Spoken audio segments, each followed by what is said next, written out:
दाइ यहाँ हेर्नु न कतारको भिडियो।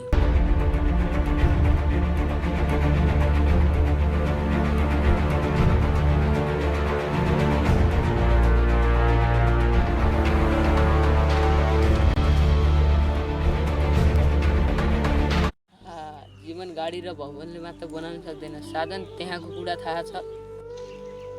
मलाई थाहा छैन, तर त्यो गाडी भनेको मेरो सपना हो। ध्यान दे साधन, सपना त सबैको पनि हुन्छ, तर यथार्थ पनि महत्त्वपूर्ण हुन्छ। ल म जान्छु। हुन्छ त जाऊ।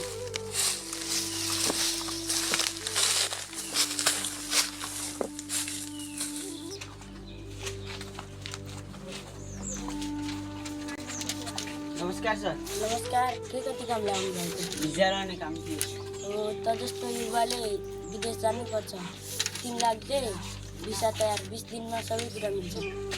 ठिक छ सर, घरबाट पैसाको जो गरेर ल्याइदिउँ न। ल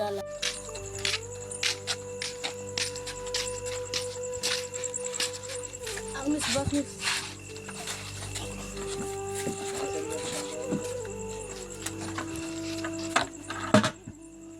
मलाई जान्नु त के कस्तो छ। मेरो कुरा बुझ तिमी। त्यो गाडी, पैसा अनि म ती सबै कुरा चाहिन्छ।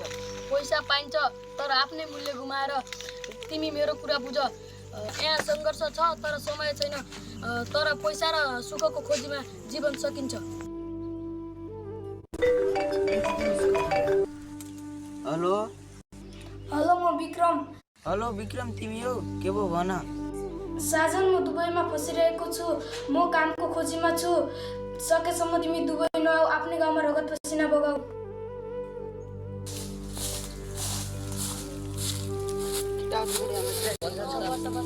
मैले निर्णय गरेँ, म विदेश जान चाहन्न। मेरो माटो मेरो देश हो। साँच्चै अब तिमीले आफ्नो बाटो आफै बनाउन सक्छौ? तिमीले आफैले निर्णय लिएका हो, यो निर्णय राम्रो निर्णय हो। मैले आफै लिएको। आफ्नो सपनाकोमा प्रदेश जान जरुरी छैन। यात्रा सुरु गर्न आफ्नै माटोमा पनि सकिन्छ।